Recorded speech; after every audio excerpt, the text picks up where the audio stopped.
Yo, welcome back to another video. Today we're reacting to horrible universes to live in. I'm not gonna lie, there's a lot of bad universes I would not live in, but there's some I would live in. A while ago, I made a video called Horrid Universes to Live In, Will where I we react covered to three this one? universes that I personally would probably offer myself had to experience a fraction of what be going down in them universes. Since the writers of these fictional pieces be typing up the most diabolical, disgusting, gut-wrenching actions for their characters to partake in, all for the sake of entertainment. Everybody just looked at the calendar and That's real. I understand the game. I understand the hustle. Keep writing that good fiction. But in this video, we ran it back with some more universes that would be absolute dog water to live in.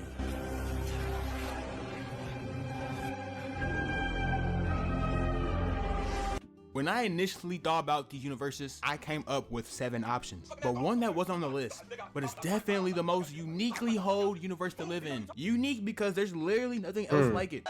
Has to be Talk to Regular me Show. there. If you've never seen Regular Show, here's basically the rundown.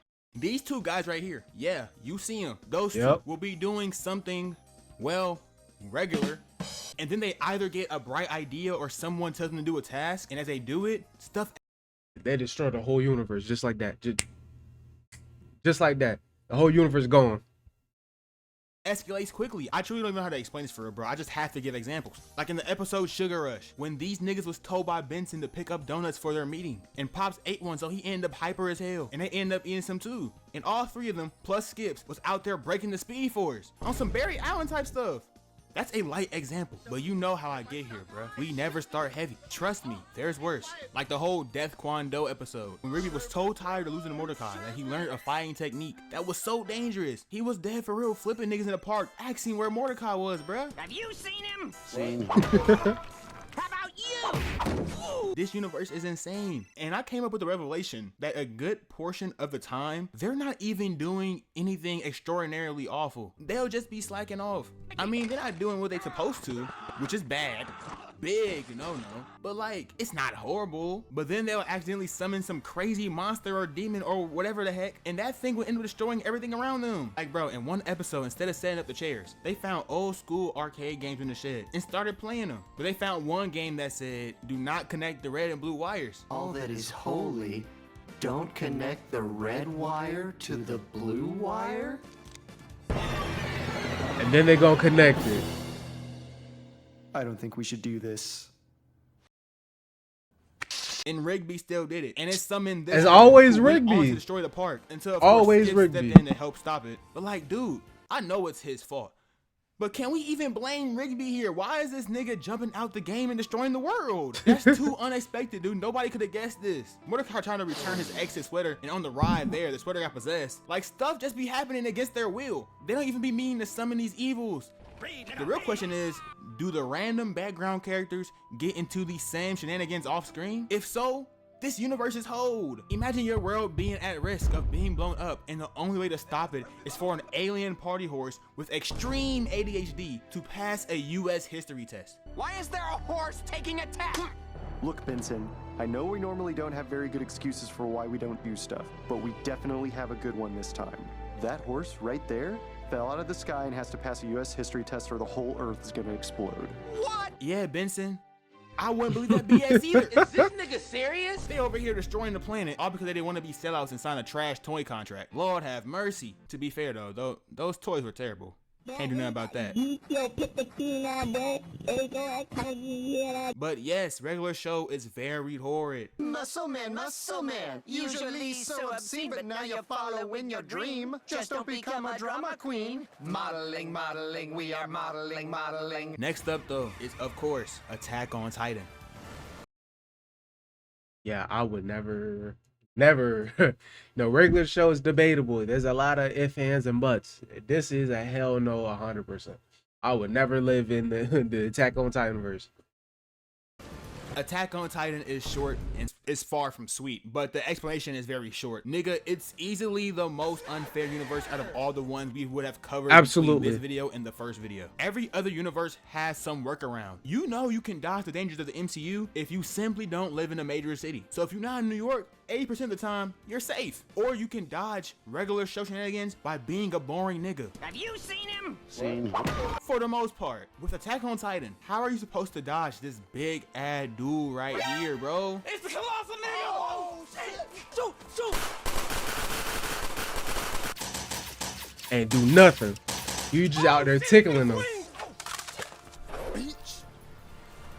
Nah, bro, nothing here is sweet. Imagine constantly being at risk of getting grabbed and chomped on by some mindless, funky giant. Not only that, but there's just nothing good going on for anyone in this universe. Everything is just depressing and stressful. Happiness does not exist here. That don't work. There's no way out of this one. Best thing you can do is either grow some balls and slay the Titans or hide behind the walls, which don't even be on nothing, because we've seen the Colossal Titan treat the wall No spoilers if you haven't watched it, but don't they live in the walls too? Don't they live in the walls too? like a street curb. No, bruh. No, this is just, nah, this ain't, Attack on Titan is not it. There is nothing good coming out of Attack on Titan. Whole series is just straight horror. And then you got people out here using the Titan spinal fluid to turn others into Titans. Man, Attack on Titan is disgusting. I've had enough. Now we have the most popular response. For when society is asked the question, what is the worst place to live? Take him to Detroit. No, bruh, it ain't. Yo, chill in Detroit. I'm not from there, but chill. Detroit. It ain't that horrible now. At least they got Cade Cunningham. The most popular answer is always DC Universe's Gotham City. Gotham City's a whole Bro, all I gotta say about Gotham, the rent better be damn near free. Niggas better be paying me to stay there. Fucking me, niggas getting kidnapped, niggas getting mazed, stabbed, killed on the daily. Broad daylight, sundown, like there ain't no hiding from it. Your building gonna be exploded. horrible place to live in Dude. because it's literally just the Like there's a crazy old, not old, but there's crazy niggas threatening to blow up the entire city on a day-to-day basis. There's a mysterious man running around in a bat costume fighting these weirdos, but the police can't stop him. trenches deluxe edition. Like for some reason, Gotham is just nasty and rotten. I don't even think I've seen the sun shine throughout that city, dog. Even nature doesn't want to have parts into that place, bro. Gotham has a high ad crime rate. It's higher than Chicago's and New Orleans, but it's not higher than Detroit's. Dang, maybe I was wrong earlier. K wasn't enough. Oh yeah, and it's also not higher than Gary's. I'm telling y'all, the king of pop is from Gary. Pop. Y'all don't think Mike was popping niggas? Gotham is just trash to be a part of as a regular dude. For starters, you will probably have to be on some goon YN type stuff, at least when the sun go down, just to get by, cause that's how the city works, bruh. The economic state of the city is just dookie. So yes, you're gonna have to move that dope or rob. But you gonna have to be make on that that. moolah for the fam. But being a small time crook in Gotham is horrible because no matter the iteration, I feel like being a little drug dealer, selling a few ounces of weed. I feel like you wouldn't be that bad in Gotham, cause like the large scale stuff gonna be focused more by the police. But obviously, you gonna have to end up running into these villains when you start getting bigger and bigger, though. Yeah, you gonna fuck around, start selling the Joker, and Joker gonna just start doing some fuck shit. if Batman, no, that don't sound right. When Batman catches you, he is gonna beat you down in ways never seen before. Oh, but Batman has a no-kill rule. I don't think that matters, buddy. He beats Yeah, Batman has a no-kill rule. He don't got a no abuse rule. He gonna beat you until you wish you were dead, nigga. That nigga gonna beat you soft. I'm just gonna keep it a buck. He gonna beat you soft. down small time crooks so badly, and each and every time he's giving a hard blow to the head, neck, spine, or stomach. 9 times out of 10, he's definitely permanently damaging these niggas into becoming paraplegics on the highest levels. He's giving them a crazy hospital bill and leaving them with no legs. And he has no shame, he doesn't care. I've only mentioned the wrongdoings and overall terrifying factor of Batman. That definitely just killed him. You see the blood streak on the wall he left? That just killed him. Bill and leaving them with no legs. And he has no shame, he doesn't care. I've only mentioned that the just wrongdoings and 100% overall killed him. terrifying factor of Batman, but the big villains of Gotham absolutely stink. Like, this nigga be facing any and everything. One of his villains, Professor Pig, is definitely one of the devil. And I feel like as a Batman Glazer, I failed. Because who the fuck is this nigga? Genuinely. I feel like I failed as a Batman Glazer. Who the fuck is this nigga? Those little homies walking on that earth, bruh. This nigga's a serial killer who tries to perfect people through surgery. And he be out there wearing a pig mask. He actually gave me the creeps during Arkham Knight, bruh. He's beyond disturbing. Then you got the big niggas like Solomon Grundy, Clayface, Killer Croc, and of course, Bane, who are all evil demons in their own rights. Bane broke Batman back like light work, and he did. Wow, that's so canon. It's crazy that he broke Batman's back. It's so canon. It's crazy. And other things too. He's not easy money. The rest of the city pissed their trousers. Then there's the ones Bruce be cracking, Catwoman and Poison Ivy. If you a female villain in Gotham, you probably got cracked by Bruce. This nigga does not have his priorities straight. He's an undercover horn dog. How you gonna talk about saving the city, but you crushing the enemy's yams? He just like me for real. That's all I'm gonna say. I did the exact same thing. Yeah, blame him. We gotta put Bruce on Fraud Watch.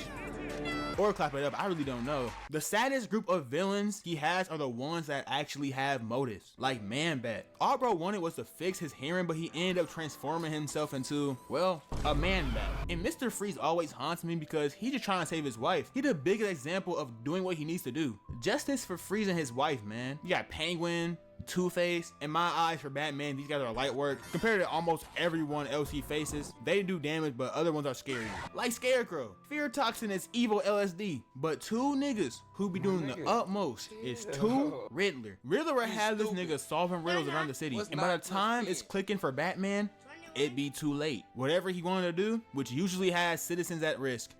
I'm not gonna lie, the Batman movie, I rewatched it.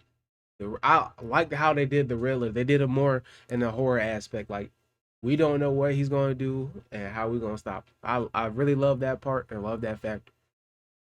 I think, and villain wise, I think he's my number 2 as well. It's already in full motion, like we seen with the Batman movie. He needed to get his vengeance though. He did prove how corrupt the city government was, so that's a W. But he also the reason why I never 100% completed any of the Arkham games. So screw that nigga. But obviously the worst dude of all is Joker. Cause he always does his evil with a smile on his face. Embodiment of doing it for the love of the game, bro. His motivation is just to destroy stuff. Man's tortured and killed Robin. Just Barbara cuz. Gordon. And famously tricked Superman into murking Lois. We all knew these events, but there's more he has done. So let's just go through a list real quick. Killed Commissioner Gordon's second wife. Blew up a school filled with children as petty payback. Wow. Sold a nuke to terrorists. Threw his own girl out of a 5-story building. Great, and much, much more. So in Gotham, you're living in the trenches. Not worse than Detroit or Gary, but it's still the trench, and you gotta gangbang. Pause. To put food on the table, most likely working under some crazy mentally ill sick lunatic, and then you're at risk of getting your noggin clocked in and suffering brain damage, all because Batman had to bring the pain. He had to bring the justice.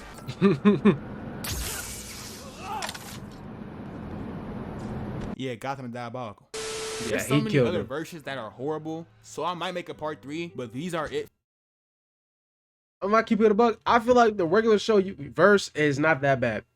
A lot of world-ending stuff happens, but I feel like, you know, at the end of the day, they always respawn though. Like, you feel me? They always respawn. It always gets solved. They don't fail forever. You know, they don't fail forever. So you chilling. But anyways, let me know how you feel down below in the description. You know, that was Horrible Universes to Live In Part 2. With that being said, hold on. Yeah, with that being said, I'm gonna see y'all boys later, dude. Life and death and love and birth and peace and war on the planet Earth. Is there anything that's worth more than peace and love on the planet Earth? Whoa, come on and sing it with me. Sing. The words relate to the key. Key. If it's a pattern, then just repeat after me. Life and death and love and birth and peace and